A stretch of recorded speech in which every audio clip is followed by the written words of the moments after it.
النور لاح النور لاح لما حضرنا أبا زهراء.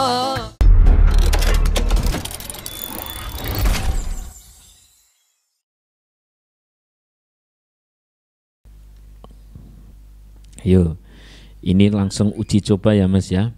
Ngaji kemarin pokoknya sebelum ngaji sudah ada apa? Pemahaman ya. Ini tak takoni kalam hikam yang keberapa kok ora iso jawab, jangan ngadeg tenan iki ya. Siapa iki sing ditakoni iki? Kalam hikam keberapa ini? Alhamdulillah. Sing ora ngerti terwakili. Ya Allah 30 jam. Bismillahirrahmanirrahim. Qala al-mu'allif rahimahullah ta'ala wa nafa'ana bih wa bi'ulumihi wa bi asrari fid dharain amin amin amin ya rabbal alamin.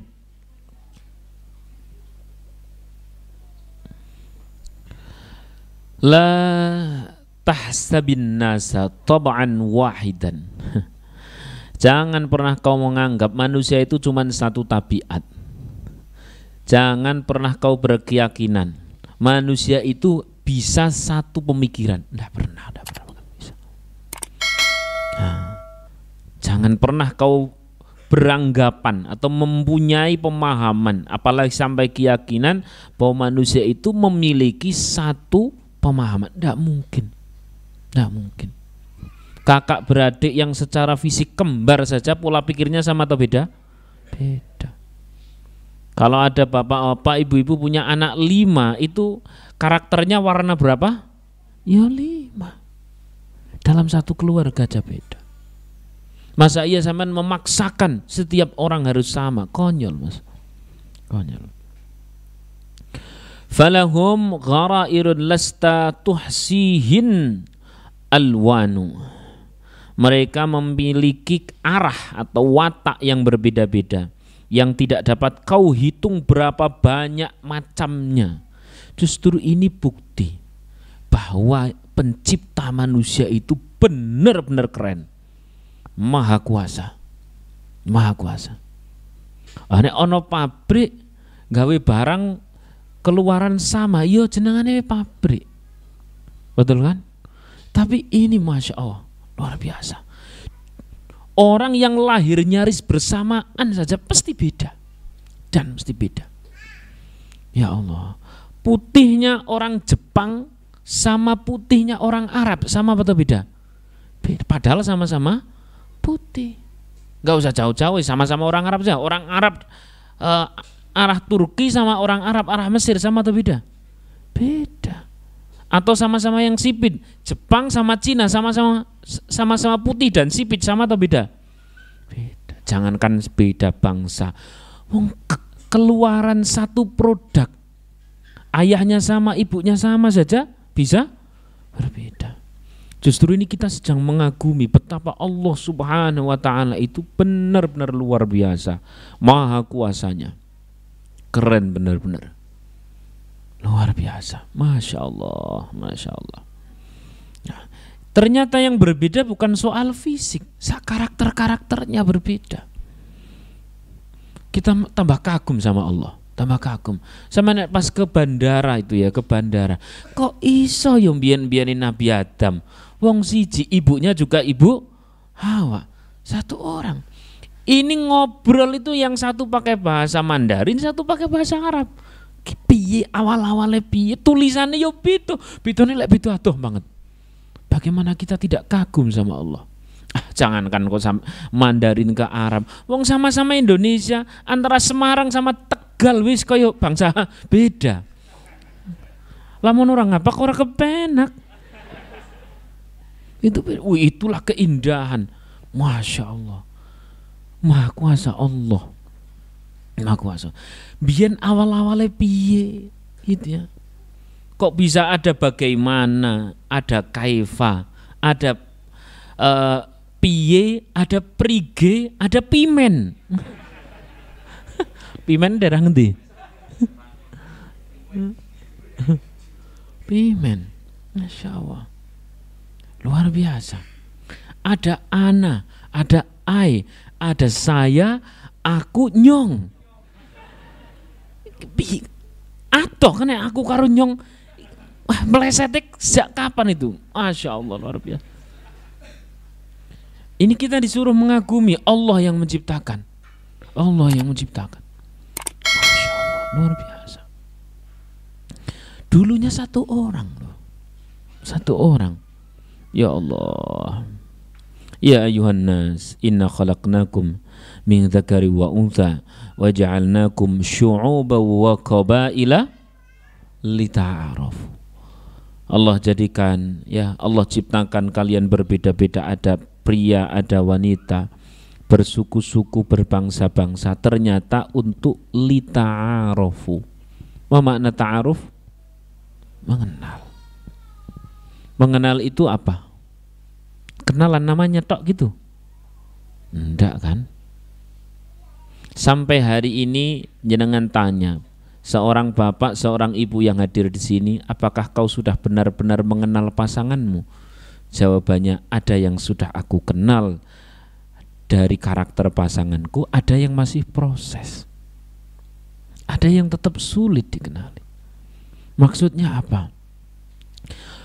Mengenal itu bukan sekedar kenal nama, tapi mengerti akan perbedaan, mengerti akan alur pemikiran yang berbeda.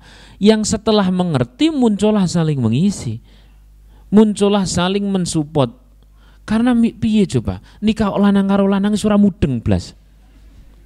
Bayangke tok ora iso dibayangke. Iki kok iso ngono, ya Allah, naudzubillahi min dzalik. Fitrah yang dari Allah itu nikah pria sama wanita yang berbeda, yang berbeda. Masya Allah. Jadi kita tidak disuruh sama, kita itu tidak disuruh sama, tapi kita disuruh beribadah dari perbedaan itu, dari perbedaan itu. Sing siji lagi menang, siji lagi ngalah, sing siji lagi ngene, sing siji lagi. Bagaimana memproduksi pahala dari perbedaan-perbedaan itu? Ini untuk yang terkecil pria wanita. Gak usah terlalu jauh masalah perbedaan agama, udah perbedaan yang ada di dalam Islam saja. Gak bisa kita nganggap orang lain sama. Kudu kon podo, ndak bisa. Ndak bisa. Ada pemaksaan, bagaimana kalau kemudian berbeda pasti kemudian apa, misalkan sesat, misalkan bid'ah, misalkan neraka, yuk capek tok lah isine. Gak akan bisa. Bagaimana kemudian perbedaan-perbedaan itu menghasilkan pahala. Jangankan kok zaman sekarang ya, wong zaman Kanjeng Nabi saja antara sahabat berbeda, baik perbedaan yang prinsip banget maupun perbedaan yang non prinsip. Disebutkan dalam riwayat Al-Baihaqi, ikhtilafi ashabi lakum rahmah. Perbedaan di antara para sahabatku itu kasih sayang, rahmat. Andaikan tidak ada perbedaan di antara para sahabat, maka niscaya tidak akan ada rukhsah, tidak akan ada keringanan. Karena kaul yang berat untuk yang memang kuat, kaul yang ringan untuk memang yang tidak mampu, yang mampunya untuk ringan itu. Masya Allah, luar biasa. Kini aja wis arah perbedaan biar sampean gampang kita urutkan. Zaman Rasulullah SAW, Rasulullah kirim pasukan, kemudian Rasulullah berkata, jangan kau sholat hatta sampai kalian sampai di Bani Quraidah. Wakilah sholat duhur, wakilah sholat asar. Sahabat satu kelompok berangkat. Pada saat di tengah jalan, waktu sholat nyaris habis, maka terjadi dua perbedaan, dua kelompok yang berbeda. Yang satu tetap berprinsip sebagaimana ucapan pengendikan sabda Rasulullah SAW secara tekstual. Secara apa? Tekstual. Secara tekstual. Bahwa jangan sholat sebelum sampai mana? Bani Quraidah. Maka kami tidak ada sholat. Karena memahaminya secara apa? Tekstual. Sementara kelompok sahabat yang lain mengatakan, enggak, Rasulullah bilang begitu itu agar kita cepat-cepat, biar kita itu sholatnya sudah sampai di Bani Quraidah. Tapi kalau belum sampai ya sholat tetap di sini. Berarti ini namanya kontekstual. Memang idealnya kita itu sholat di Bani Quraidah. Rasulullah berkata jangan kau sholat sebelum sampai Bani Quraidah. Itu maksudnya adalah kita berjalan dengan apa? Cepat, sehingga sholat kita ada di Bani Quraidah. Tapi kalau kenyataannya begini, bahwa waktu sholat hampir habis, ya sudah kita sholat seperti ini. Perkataan Rasulullah tadi itu dipahami secara kontekstual.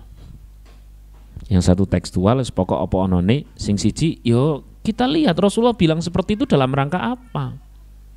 Berarti secara apa namanya? Kontekstual. Satu tekstual, satu apa? Kontekstual. Ya, akhirnya memang betul sebagian sholat di situ, sebagian sholat ketika sudah sampai di Bani Quraidah.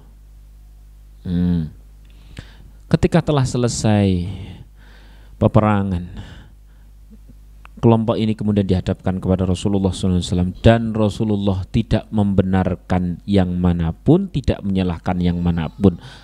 Maaf, Rasulullah tidak menyalahkan salah satunya, itu lebih tepat. Kata-kata itu lebih tepat. Rasulullah tidak menyalahkan salah satunya, alias keduanya sama-sama apa? Benar. Ini loh akarnya di sini. Akarnya di sini. Berarti kalau sampai hari ini orang memahami teks kontekstual dan teks tekstual, ya itu sampai hari ini. Sing jenengane tekstual itu ya, misal ya, yang jenengane tekstual sebut sing paling gampang adalah Rasulullah itu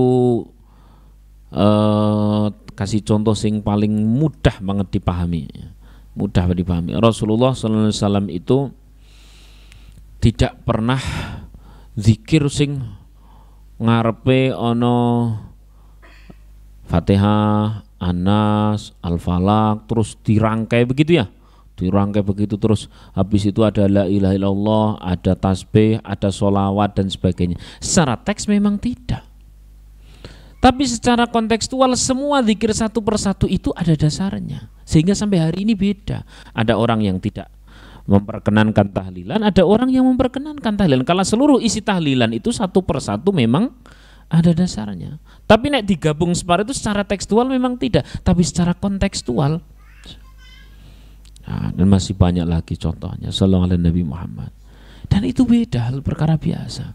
Wis yang paling gampang kemarin ngaji kemarin aja, wis yang paling gampang sampean dalam proses mencari ilmu kayak gini nih, sing paling gampang simple banget. Satu, miliki alamat. Nomor dua, sukailah apa? Piknik, udah selesai. Alamat sampean sesuaikan dengan orang tua, siapa gurunya sampai Rasulullah SAW, udah itu alamat sampean. Alamat saya jelas, saya ngaji kitab-kitab yang ada di hadapan saya ini, ngaji kepada abahnya Gus Kausar, abahnya Gus Kausar ngaji kepada abahnya lagi yakni Mbah Kiai Jazuli, Mbah Kiai Jazuli kepada Mbah Hasyim Asy'ari. Mbah Hasyim Asy'ari sampean bisa cari itu dimanapun berada sampai Rasulullah tertulis dengan detail. Sallallahu alaihi Nabi Muhammad. Itu alamat. Tapi saya senang baca kitabnya Syekh Ibnu Taimiyah, saya baca kitabnya Bin Bas, saya baca kitab-kitab dari Saudi, saya baca kitab-kitab dari Mesir. Itu namanya piknik. Saya senangnya baca. Nek jenengan senangnya adalah dengerin kajian, silahkan. Dengan kita punya alamat, mantap akan pilihan kita, membuat kita tidak terombang-ambing. Nek orang duwe alamat sing jelas, jenengan wong ora duwe alamat sing jelas, tiap dino bingung terus. Ya kan? Kemarin saya kajian itu begini kok. Lah setelah saya kajian lagi yang berbeda jadi begini. Terus habis itu saya mendengar lagi ustadz yang tuh begini. Wah, wis ora usah salat wae lah nek ngono. Apa terus itu? Repot kan? Maka milikilah alamat. Ini alamat. Sebaliknya kalau orang kalau orang cuman punya alamat tok, ndak pernah piknik, punya alamat tok. Ngono ya kakune pol. Setiap ketemu yang berbeda pasti salah. Maka biar kita mantap kita punya alamat, biar kita bisa bersaudara dengan yang lain, maka pikniklah. Piknik itu piknik wawasan. Zaman memiliki yang mantap, jelas antaranya sampai Rasulullah, pegang, ini guru saya, gurunya ini pegang benar, klek. kunci seret, ini namanya alamat sampean. Habis itu silahkan panjenengan dengarkan dari sana, dengarkan dari sini, dengarkan dari sana, dengarkan dari sini, biar apa? Rahmatnya muncul. Kalau cuma mendengarkan tok tanpa punya alamat, oh ya Allah, tiap tahun wis beda. Sak klambi-klambine. Saya pernah kedatangan tamu. Ustaz, ini ayolah kita ikut yang ini. Wah, saya itu dulu sebelum ikut ini, wah, salah semua. Setelah ikut yang ini, tahun kemarin kan Ustaz tahu sendiri tuh. Tahun kemarin saya ikut sebuah golongan sing kong ini. Nah, tapi ternyata itu tidak sahih. Tidak sahih. Lah tahun ini saya sudah menemukan yang mantap. Maka Ustaz, ayolah. Ini ayo kita berjuang di sini nih. Ini benar-benar sahih kalau yang ini. Nah, saya jawabnya yang simpel. Lah aku melu sampean ojo-ojo engko tahun ngarep wis beda meneh. Ngono to. Paham ndak? Alhamdulillah. Masyaallah. Ya, kembali lagi. Alhasil Mas, tidak mungkin sama. Syekh Abdul Fath Al-Busti sedang mengingatkan kepada kita bahwa setiap manusia itu memang berbeda-beda. Ya Allah, belum lagi kalau sampean belajar usul fikih Mas. Belajar usul fikih. Usul fikih itu adalah namanya dalalah qat'iyah, ada dalalah dhanniyah.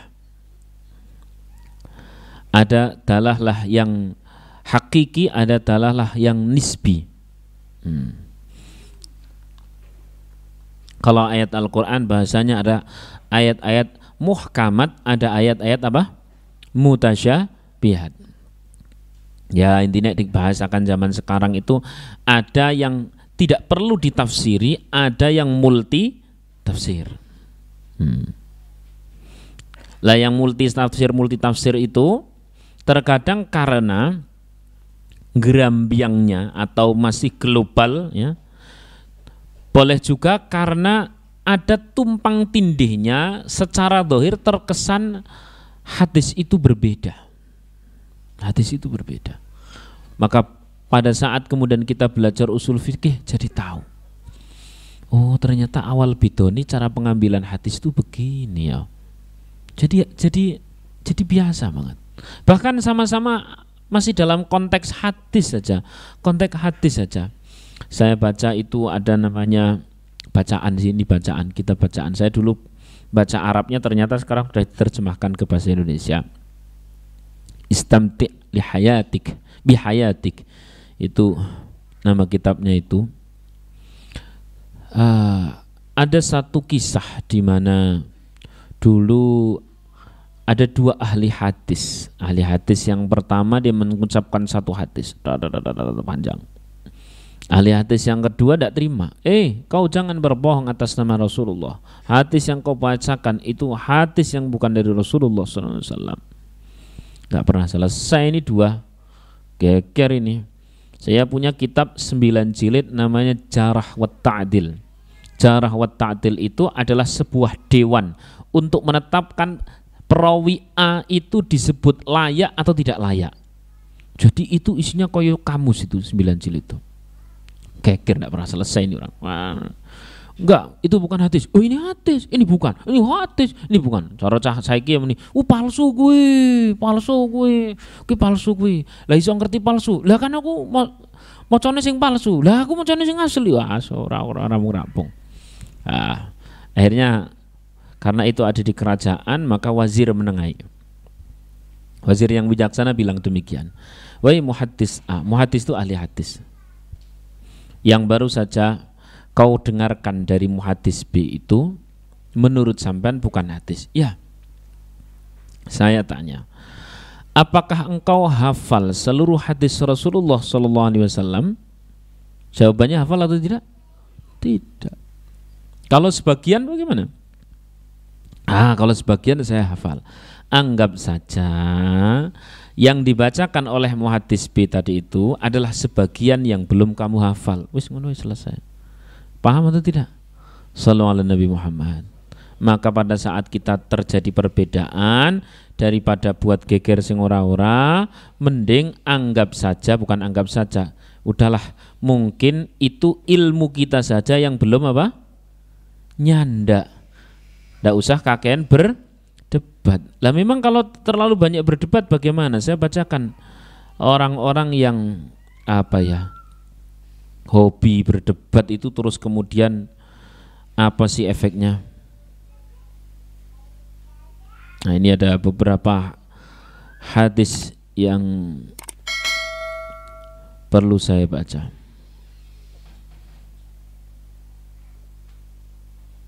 Masya Allah. Sallu ala Nabi Muhammad. Sallu ala Nabi Muhammad.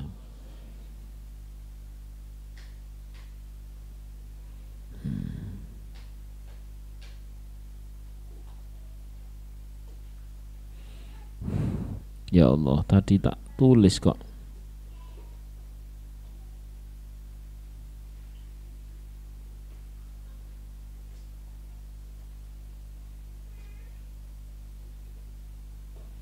Ini. Bismillahirrahmanirrahim. Ada bahasa begini. An Ibni Abbas radhiyallahu an, qala Rasulullah sallallahu alaihi wasallam, kafa bika ithman alla tazula mukhasiman. Engkau akan mendapatkan dosa selama engkau ini suka berdebat. Tetap terus akan memproduksi dosa. Wis. Maka sing paling gampang nek kira-kira ngerti sing beda gitu ya, nek kepengin sampean selamat nang akhir zaman, anggap saja kita yang belum nyanda apa ilmunya. Gak usah berdebat. Kecuali itu benar-benar sesuatu yang sangat urgent, itu pun setelah sampean konsultasikan kepada ahli. Jadi kan ada tuh wong sing nek ora debat ki kaya ora iso turun lho. Dadi sak lungguh debat, nang masjid yo debat, nang kereta yo debat, HP yo isine nggo gawe debat. Wah, jadi seneng banget ngalah keliyone. Jangan begitu. An Abi Umamah qala Rasulullah sallallahu alaihi wasallam, ma dhalla qaumun ba'da hudan kanu alaihi ila utul jadala thumma tala hadil ayah. Kata Rasulullah, tidak akan tersesat satu kaum setelah sebenarnya petunjuk nempel pada dirinya, kecuali dia senang debat, maka petunjuk itu akan tercerabut. Kemudian Rasulullah membaca ayat balhum qaumun khasimun. Sebenarnya petunjuk itu akan masuk, tapi karena senang debat, petunjuk itu jadi tidak. Na'udzubillahi min dzalik. Nah, la yu'minul 'abd al-imana kull hatta yatsrukal kadhiba fi murah wa yatrukal mira'ah wa in kana shadiqan. Seorang hamba dikatakan beriman dengan sepenuh iman hingga ia meninggalkan berbohong walau saat bergurau, hingga ia meninggalkan berdebat walaupun ia benar. Masya Allah. Ini saya kumpulkan hadisnya. Yang terakhir adalah bahasa begini. Wa man tarakal mira'a wa huwa muhiqqun bunya lahu fi wasatiha. Siapa orang meninggalkan berdebat walaupun ia betul, maka Allah akan bangunkan untuknya rumah di tengah surga.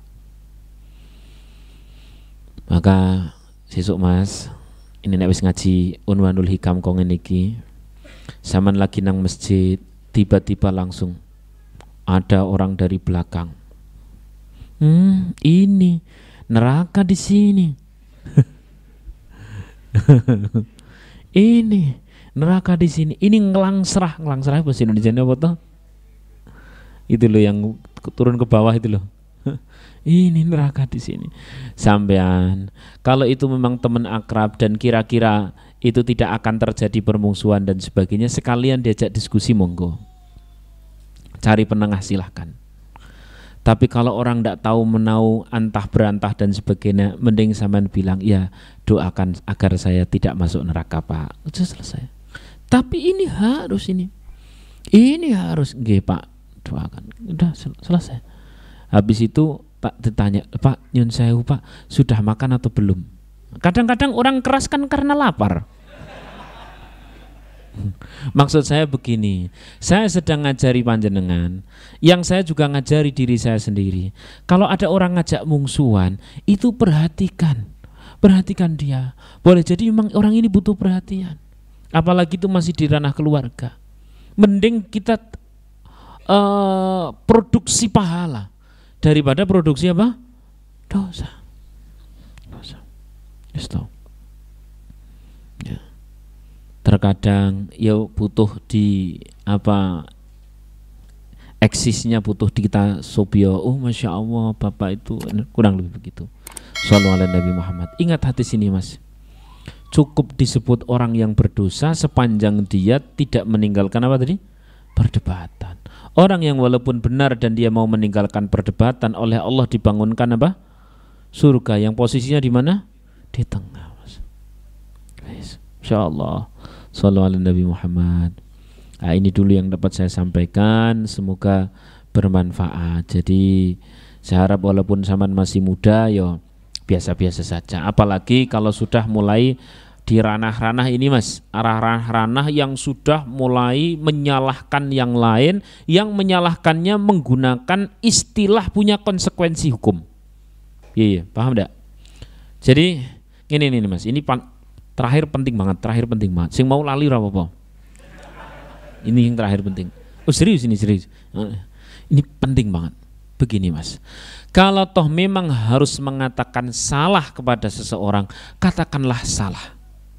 Minimal konsekuensinya itu ringan. Tapi kalau mengatakan salah dengan istilah yang memiliki konsekuensi tembus ke akhirat, bahaya. Misal kata-kata terus munafik, atau menggunakan kata-kata kafir, atau menggunakan misalkan Abu Jahal pancen wong iku. Ini Fir'aun zaman sekarang. Ini Dajjal zaman sekarang. Ini bahaya mas. Ini punya konsekuensi hukum. Kalau bilang kafir saja konsekuensinya bisa layak diperangi, apalagi Dajjal layak dibunuh dan sebagainya. Jadi panjang. Ini secara dunia saja membuat kegegeran luar biasa. Secara akhirat kalau salah ngantem kepada siapa? Diri sendiri. Maka nek ngomong salah-salah ngono wae wis. Ora usah didajal-dajalke. Nggak usah pula di Fir'aun kan. Tapi itu memang Fir'aun zaman sekarang Ustaz. Itu memang Abu Jahal gini. Itu kita sudah dicontohkan sama Rasulullah, harus tegas. Begini mas. Perhatikan nih kata-kata ini, perhatikan benar-benar. Saya juga tidak memaksa sampean harus sama mas, karena memang ya beda apa-apa. Tapi tetap ngaji biasa saja. Gini mas, kalau zaman Rasulullah itu enak mas sampean. Sing dibela Rasulullah mesti benere, orang mungkin salah, betul? Karena maksum.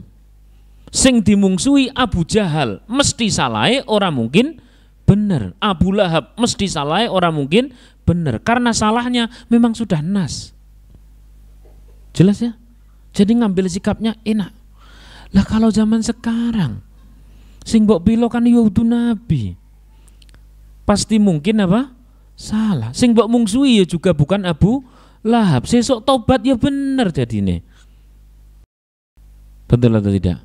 Maka biasa. Kalau cinta yang wajar, kalau benci yang wajar. Dah enak nanti. Tidak memproduksi dosa. Ulangi lagi, kalau cinta yang wajar, kalau benci yang wajar. Dah biasa. Yang kita bela juga belum tentu Nabi, yang kita mungsuhi juga tidak Abu Lahab. Sing kita bela yo iso salah, sing kita mungsuhi yo iso benar. Maka sedang-sedang saja. Katakan kalau itu secara syariat salah gitu aja. Nggak usah pakai istilah sing berat-berat, karena itu tanggung jawabnya berat juga. Masya Allah. Dah cerai ya. Terakhir ini saya rasa cukup. Semoga bermanfaat. Al-Fatihah. Alhamdulillah minasyaitonirrajim. Bismillahirrahmanirrahim. Alhamdulillahirabbil alamin arrahmanir rahim maliki yaumiddin iyyaka na'budu wa iyyaka nasta'in. Ihdinas siratal mustaqim siratal ladzina an'amta 'alaihim ghairil maghdubi 'alaihim waladdallin amin. Astaghfirullahaladzim. Astaghfirullahaladzim. Astaghfirullahaladzim. Astaghfirullahaladzim. Astaghfirullahaladzim. Astaghfirullahaladzim. Astaghfirullahaladzim. Astaghfirullahaladzim. La ilaha illa anta subhanaka inni كنت من الظالمين لا إله إلا أنت سبحانك إني كنت من الظالمين لا إله إلا أنت سبحانك إني كنت من الظالمين يا الله يا غفار يا غفار يا الله يا الله يا غفار يا الله يا الله يا غفار بسم الله الرحمن الرحيم الحمد لله رب العالمين حمدا يوافي نعمه ويكافئ مزيده يا ربنا لك الحمد كما ينبغي لجلال وجهك وعظيم سلطانك سبحانك لا نحصي ثناء عليك أنت كما أثنيت على نفسك فلك الحمد حتى ترضى ولك الحمد إذا رضيت ولك الحمد بعد الرضا اللهم صل وسلم على سيدنا محمد في الأولين وصل وسلم على سيدنا محمد في الآخرين وصل وسلم على سيدنا محمد في كل وقت وحين اللهم اجعلنا يا الله jadikan kami semua ya Allah min ibadika tawwabin menjadi hamba-hamba Engkau yang Kau ampuni seluruh dosa-dosa kami ya Allah ya Rahman ya Rahim Engkau yang paling tahu sejatinya kelakuan kami sebenarnya malam-malam kami untuk apa siang-siang kami untuk ke apa masa lalu kami untuk apa Engkau yang menyaksikan persis kelakuan kami ya Allah maka ya Rahman ya Rahim dengan sangat rendah serendah-rendahnya kami memohon ampun atas kekeliruan kesalahan dosa dan dosa kami ya Allah kami tidak tahu kapan Engkau ambil nyawa kami di bumi mana disebabkan apa pada umur berapa kami tidak tahu kenyataannya yang lebih muda dari kami teman-teman kami sudah Engkau ambil pun banyak ya Rahman ya Rahim maka ya Allah ya Rahman ya Rahim yang kami tahu kami banyak salah banyak dosa ya Allah ampuni seluruh dosa kami ya Allah ya Rahman ya Rahim Allahumma ja'alna ya Allah jadikan kami semua ya Allah min ibadika salihin menjadi hamba-hamba yang salih-salihah ya Allah hidup kami di dunia cuma sekali ya Allah beri kami petunjuk untuk semakin hari semakin baik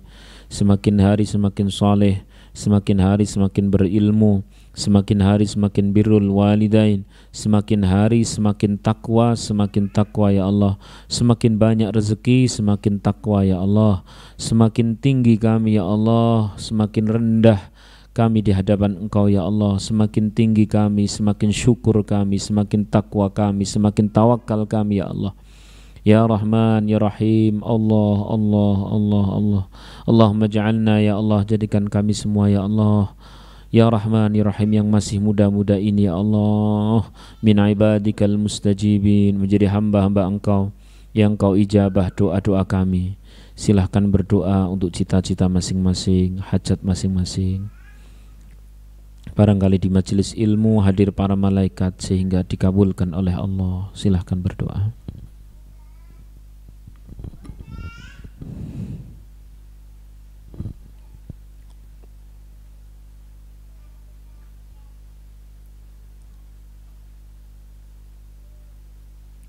Allah ya Allah ya Allah ya Allah Rabbana atina min ladunka rahmah wa hayyi' lana min amrina rasyada Rabbi ighfirli wa liwalidayya ya Allah kami mohon ampun atas dosa kami wali walidayya dan dosa-dosa kedua orang tua kami ya Allah kami paham persis apa dari kekurangan orang-orang tua kami ya Allah tapi kami memohon ya Allah jangan Engkau siksa kesalahan orang tua kami ya Allah Engkau rahmati kedua orang tua kami ya Allah Dosa-dosa yang kami mengerti maupun yang tidak kami mengerti, ya Allah, bersihkan dosa-dosa kedua orang tua kami, ya Allah, sehingga bila datang masanya, ya Allah, Engkau ambil nyawa, ya Allah, orang tua kami, ya Allah, ayah kami, ibu kami, ya Allah. Allah telah bersih seluruh dosa, ya Allah. Lisannya dapat mengucapkan kalimah indah, la ilaha illallah Muhammadur Rasulullah. Allahumma ja'alna, ya Allah, jadikan kami semua, ya Allah, ya Rahman ya Rahim, min ibadikal mustaqimin, menjadi hamba-hamba Engkau yang istiqomah. Istiqomah ada di majelis ilmu, istiqomah baca Quran, istiqomah salat berjamaah, istiqomah dalam kesabaran, istiqomah dalam kesyukuran, ya Allah, istiqomah untuk senantiasa tawadhu dan jauh dari kesombongan, merendahkan orang lain, ya Allah, jauhkan sifat itu, ya Allah, ya Rahman ya Rahim. Allahumma ja'alna, ya Allah, jadikan kami semua, ya Allah, ya Rahman ya Rahim, ya Allah, ya Rahman ya Rahim, min ibadikal marzuqin, menjadi hamba-hamba Engkau yang Engkau titipi rezeki, rizqan halalan, rezeki yang halal, rizqan wasi'an, rezeki yang berlimpah, berlimpahnya, ya Allah, li ajlil ibadah, untuk bekal ibadah kami, ibadah keluarga kami, ibadah orang tua kami, nafkah, ya Allah, keluarga kami, ya Allah, mudahkan rezeki kami, berkahi rezeki kami, ya Allah, ya Rahman ya Rahim, untuk bekal ibadah di tanah air ini, untuk bekal ibadah hingga tanah suci, ya Allah, ya Rahman. Allahumma salli ala sayyidina Muhammadin salatan tuballighna biha hajja wal umrata baitikal haram, ya Allah. Semua yang hadir di sini, Allah, berikut orang tua masing-masing, berikut keluarga masing-masing, suami masing-masing, istri masing-masing, putra-putri masing-masing, ya Allah, Kau takdirkan hingga sampai ke Makkahul Mukarramah, ya Allah.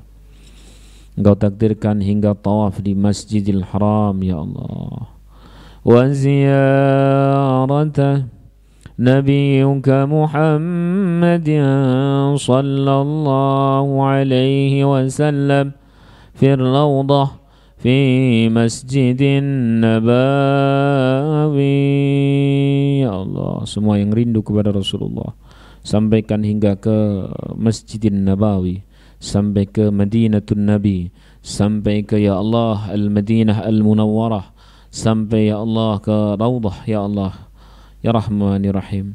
Sallallahu ala Sayyidina Muhammadin wa ala alihi wa sahbihi wa baraka wasallam. Subhana rabbika rabbil izzati amma yasifun, salamun alal mursalin, walhamdulillahi rabbil alamin. Al-Fatihah.